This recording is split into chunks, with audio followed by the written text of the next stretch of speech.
Bleach, the Thousand Year Blood War Episode 2 and 3 aired in Japanese on October 18th and October 25th, 2022. In these episodes, Ichigo is visited by an old ally, Nell, who details a shocking attack on Hueco Mundo. Later, we learn that these enemies are actually Quincy's, who have been hiding for many years for the opportunity to attack. Now they're back with a new collection of strange but deadly abilities that haven't been seen before. So in today's video, I'm going to be going over my first thoughts on Bleach, the Thousand Year Blood War Episode 2 and 3. Stars and Stripes! Hello and welcome to another Carrot Scraps video, and by another, I mean the 122nd. So before I jump into my thoughts, I just wanted to remind you that this is a first thoughts video, which basically means that I don't have a scripted out review in front of me. This is instead just me freely talking with some notes that I wrote down quickly. And I wanted you to keep that in mind in case I make any mistakes or I get any details wrong about the episode, or in case I change my feelings in the future, because it's entirely possible that my opinions could change over time. In addition, in this video, and probably the other first thoughts videos moving forward, you'll be watching Bleach Brave Souls footage from my PS5. When it comes to reviewing movies and TV shows, I'm always hesitant to show relevant footage because of the way that YouTube responds to those kind of reviews, so instead I just try to show relevant gameplay. So I hope you don't mind. Lastly, just as a reminder, this is going to be a spoiler review, so keep that in mind if you watch the video. Anyway, with that out of the way, let's get into my thoughts on these episodes.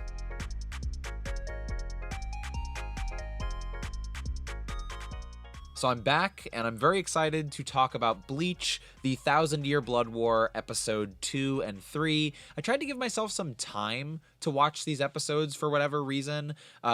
Typically back in the day when it came to, weekly Bleach manga or anime coming out, I would be watching it every single week as soon as it was released. And maybe it's just because I'm busy now, or I'm just going through different stuff, or maybe I just needed to approach this show from a different angle. But I wanted to wait a little bit for these episodes to accumulate. And so I've been watching them I'm going to watch them 2 at a time and then do these kind of early thoughts or first impressions videos on them. So I'm very excited to talk about these 2 episodes. Excuse me if these, thoughts kind of mesh together between the 2, but that's also why, I kind of group them together. So I'm excited to talk about them. The first thing I wanted to mention that is really interesting about the Thousand Year Blood War versus the original Bleach anime is that these episodes are named. I didn't get to talk about that in my previous, first thoughts video on the first episode, but these episodes are actually named, which was not something about the original anime. The original anime just, it was Bleach 1 to 366. It wasn't Bleach 274, Hitsugaya's greatest revenge, will he survive the ice forest, and so the first episode was titled The Blood Warfare. Makes sense. And episode 2 was titled Foundation Stones. Episode 3 was titled March of the Star Cross. And something really cool about that is, I kind of just joked about episode titles in anime. I think a lot of anime have very silly titles that kind of go on for a little bit too long sometimes. And something I really love about these titles for the new series is that these are titles taken from the manga. These are actually from the manga, and I really appreciate that as a big fan of the manga. Again, I like the anime. I enjoyed the anime. It's still one of my favorites, but when I say I'm a Bleach fan, I'm a big fan of the manga and Kubo. And one of my favorite things about the manga, I've said manga 1,000 times, I apologize, is the kind of word art that he would do and the titles of his, attacks and chapters and volumes. It's part of the reason why I bought the manga in Japanese back in the day, was because I found so much meaning in the words that Kubo would choose. And so it's cool to see that crossed over here, and also very cool to see those titles presented in a very Bleach-esque way. I feel like one of the difficult things to translate from manga to anime was a lot of the style that comes across in the manga, and one of those, more simple things is the titles of the episodes, or rather the titles of the chapters and the titles of the manga that were really a part of the, paneling in the manga. And I thought that was really cool. Something else I want to mention before, let's get right into the episode. So something I really like about this episode, again, I assume that you've seen this episode already, but this goes a little bit further into, explaining where the secret spoilers, I suppose. The secret enemy, the Quincy's, I'm gonna say a lot of these names wrong, so please forgive me. The Wanderreich or whatever, the Sternritters, their army, are coming from, and what's happening with them. Last episode, we kind of interacted with an Arankar who introduced us to them, and in this one, we really learn a little bit more about how far their reach has gone. And this was something that I felt was really rushed in the manga, and maybe it was just because I was reading it week to week at the time, which again is part of the reason why I wanted the delay now. But I feel like it's paced better here. I guess that's one of my big positives here, is that I feel like these 3 episodes are already paced better than this arc was paced in the manga. I really disliked the pacing when it was first introduced, when the story was first introduced. It felt like plot points were being invented and then dropped really quickly. And maybe it's just because it's been like, 8 years, almost 10 years since the story was first started back in the day. And maybe it's just, aged well with time. And I'm fully open to that. I'm fully open to admitting that either I was wrong or that I just changed my opinion over time. But it does feel like, I don't know, it fits better in this episodical way than it did chapter by chapter. All of these plot points of, we're declaring war in 5 days, and we're not going to believe that they're going to declare war. And then, you know what? Psych, we're actually going to attack them today. All of that feels way more intentional here than it did in the manga. And I really appreciate that. Something else I really appreciate, and again, I'm sorry for talking so fast. I'm very excited if you can't tell.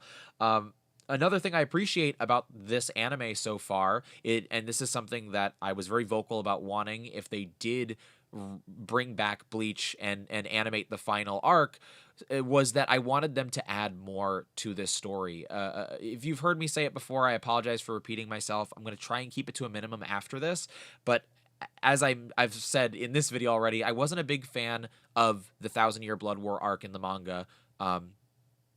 That's it. I wasn't a big fan of that arc. There's stuff I like about it. There's, plot points I enjoyed. There's really cool moments. There's really cool art. There's really cool concepts. There's really great characters. But overall, for me, it's one of my least favorite parts of Bleach. And the biggest problem with it was pacing and how quickly things, developed. When if they just gave it a little bit more time and set up some plot points a little bit better, I think I would have enjoyed the arc a lot more. And so when just talking about the hypothetical of this getting adapted, I've always said I wanted them to add more, and I wanted Kubo to work on the anime to try and add more to make this story better. And they didn't add a lot in these 3 episodes, specifically these 2 episodes, episode 2 and 3. They didn't add a lot. But they added just a little bit that wasn't in the manga, and I think it really does help. And it just goes to show how little that story needed for me to love it so much more. An example is just getting these quiet moments in episode 2 with the main cast. I've gone on record many times talking about how I think the main cast, that being, Orihime, Chad, Uryu, don't get as much screen time as the 13 court guards, and Ichigo, and so I like that they get these kind of quiet moments in this second episode. And in addition, we also get these Uryu moments, kind of building up his character and his role in this story. I'm not going to spoil anything for what happens with that character or these characters moving forward, but there are some plot points with Uryu later in this arc from the manga that I felt would have hit harder or would have been more interesting if we had spent more time with him at the start of the arc. And I think they're putting in the work now to do that, and I really do appreciate that. So the stuff that they added, I think, is probably one of the biggest praises I could give to these episodes. Is I really do enjoy the details that they've added. I do also, want to point out that I feel like it's possible that if I watched the anime and then started this one, or if I read the manga, I would still feel a little hesitant about the transition from the Fullbringer arc, which was the arc right before this one, and then the 1,000-Year Blood War arc starting. It just feels like I having this long gap of like 8 years before this arc starts, it feels like it makes more sense. It feels like there's been more time. But if you transition just from Fullbringer arc to this, I just feel like there's a lot left out. And Nell is one of those things, and Hueco Mundo is one of those things where, I would have liked more maintenance on that story in between, but I'm trying not to linger on it too much. At the time when this story was originally published, it had just been a week since the Fullbringer arc had ended, and it felt like it jumped into this nightmarish war between Shinigami and Quincy is really, really fast. But and again, that was one of my big issues with the manga arc back in the day. However, this story, being released real world like years later, really makes it feel like there has been time passed in the world of Bleach. And so I feel like it makes that conflict more forgiving. Somebody just watching, or even a longtime fan watching, I feel like is going to be more accepting of a war breaking out right now and just getting into the action really quickly. So it's so fascinating to me that this story, when it was first published, was written the same way. Essentially, there's added stuff to this story, but it's mostly the same story.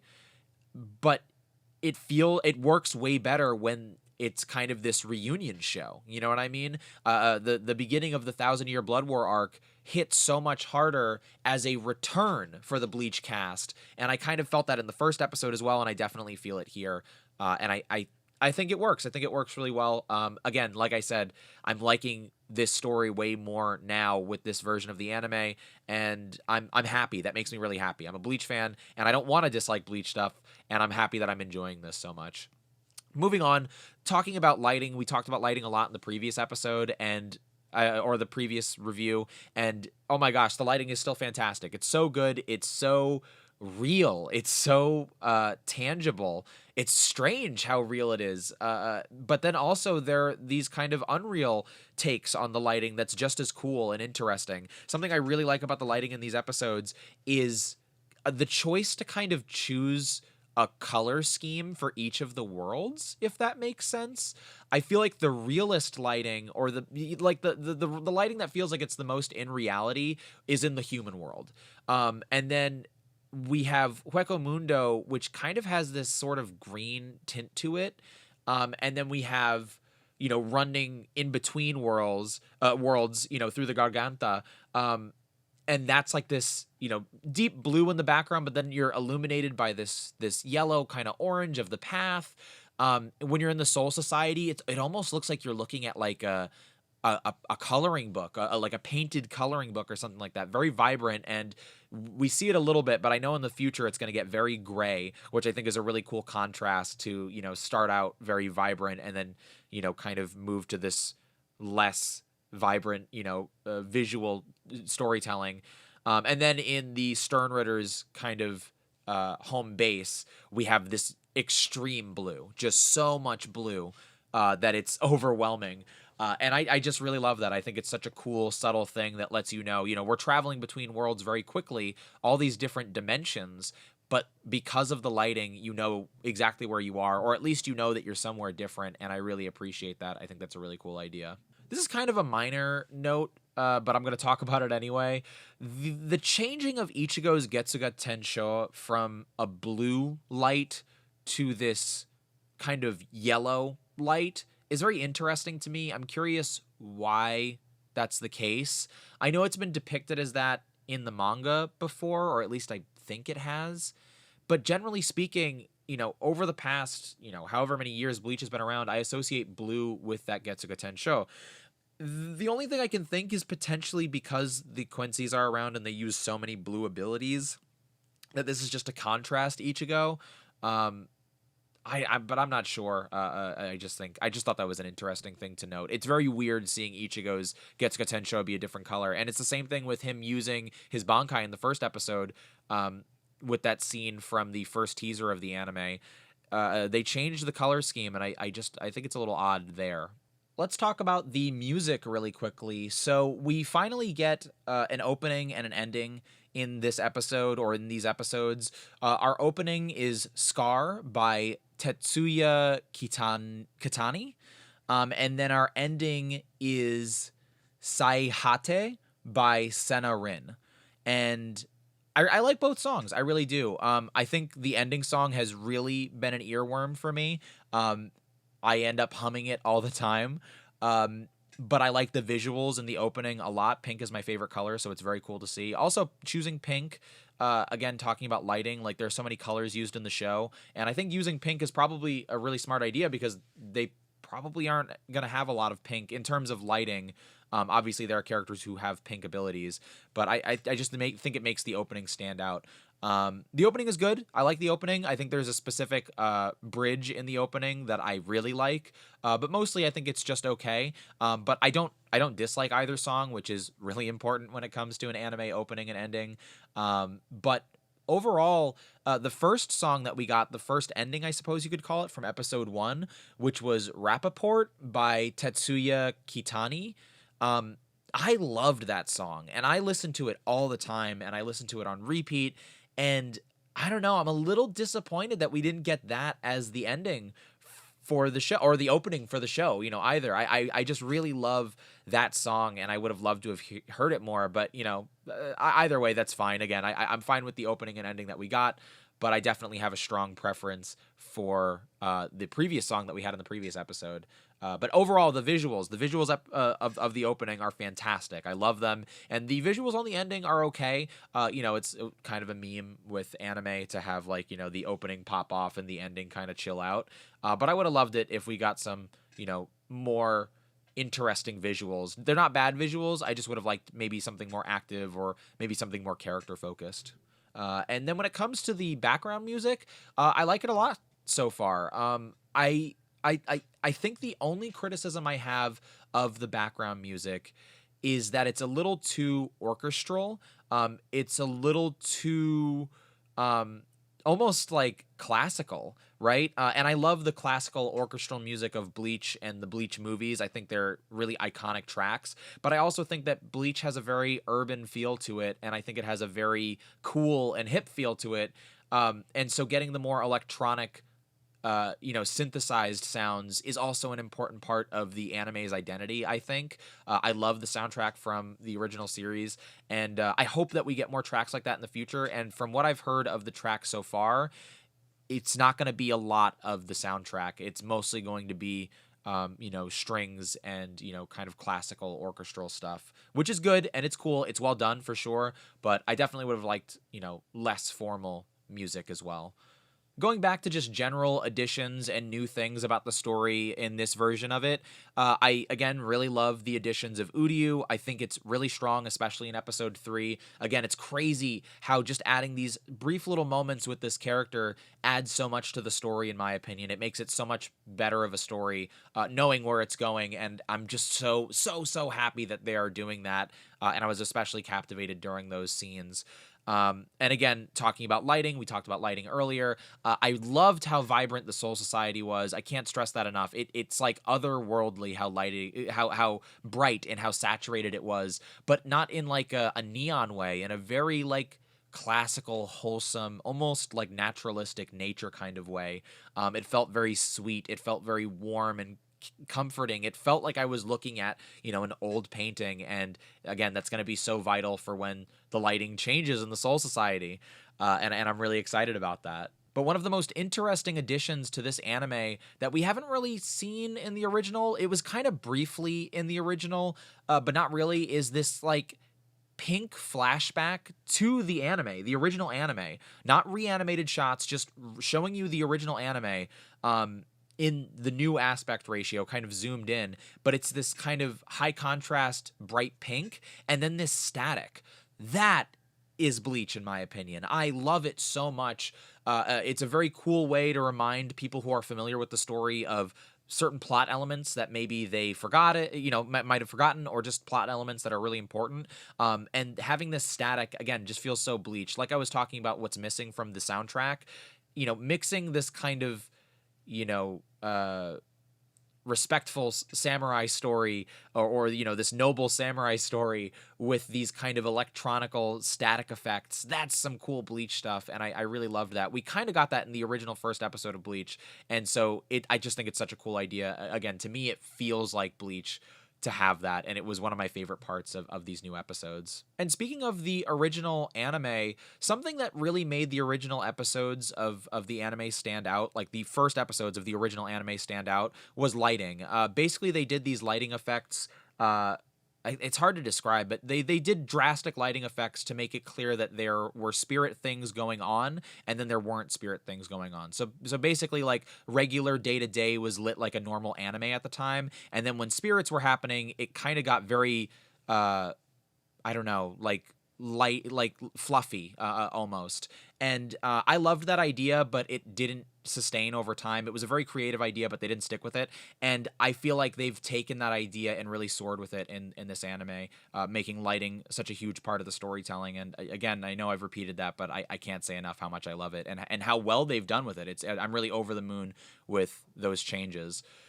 When it comes to things that haven't been changed, I wonder why they still introduce some of the characters that they introduce in these episodes. For example, Kita is kind of taken out. They take a hole out of Kita in episode 3, at the end of episode 3. And before that happens, a bunch of Squad 3 members are introduced in the manga, and that happens in the anime here. Now, the thing about the manga is I've read the manga. Nothing happens with those characters. Kubo introduces them, and don't get me wrong, I love the world building. I love to see new Kubo character designs. It's one of the best things that he does. But nothing comes of them, and so it just makes me wonder, why do they do that here? Do they have plans for them? Will they do something with them?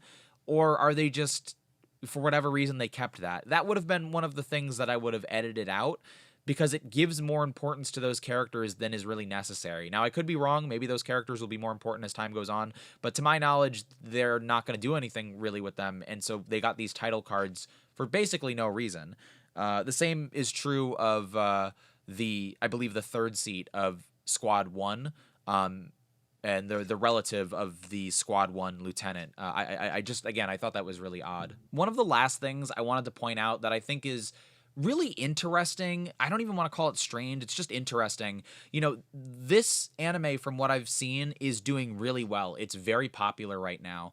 And Bleach had a pretty big hiatus, so it's cool to see, new and old fans come to this anime. But the thing is, this show does not hold your hand. I'm watching One Piece right now, and there's so much like recap every episode that's basically filler explaining episode to episode what's happening, and yet this anime comes years after the previous anime and the previous manga ended, and yet it's barely explaining itself. It's just trusting that the audience has either caught up with the previous anime or read the manga, and it's going, and I just think that's really interesting. I love it. I appreciate that, but I'm impressed that the anime is so popular right now, even though it is so, not holding the audience's hand, even though it's not taking the time to explain everything to you. It just trusts that that's really cool and really interesting and really surprising to me, honestly.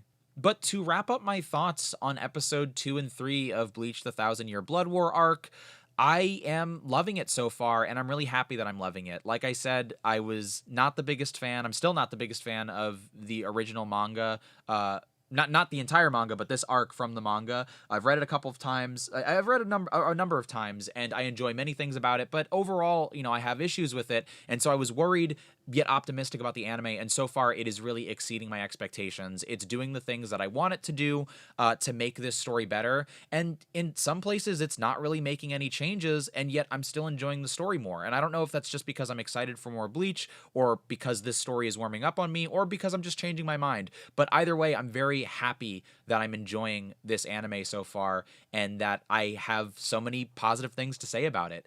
When it comes to the story, I think it's paced really well, and I do think that the story fits better as an episodical TV show than maybe it did as a weekly chapter release manga. And I'm really loving the tension and the buildup for this conflict. This conflict that was introduced in episode 1 is finally coming next episode, in episode 4, and for whatever reason, it feels like a better buildup. I don't know. I feel like this is really exciting and really scary and really threatening. So I'm excited to see the next episode. I think they are doing such a good job with the show. As a fan, I'm super stoked, and I can't wait to watch more Bleach. Anyway, that's going to do it for this video. I want to thank you so much for watching. If for some reason you enjoyed this video, don't forget to give it a like and to subscribe to my channel for more. As regular viewers know, I make a variety of content on my channel, and I'm always going to make the videos that I want to make. But if you see something you enjoy, make sure to let me know, and I'll try to prioritize that kind of content in the future. Over on Twitch, I typically play superhero games like Marvel's Avengers, Gotham Knights, and Marvel Snap, while occasionally playing horror games like Resident Evil. But December starts the Carrot Scraps Winter Games, which means that we'll occasionally be playing games that are winter themed like Miles Morales or the winter levels from a Mario game. So if that sounds interesting to you at all, make sure to check out my Twitch channel, twitch.tv/carrotscraps. And all my other social media, Twitter, TikTok, and Instagram are at carrotscraps as well. So I want to thank you again so much for watching, and I'll see you soon.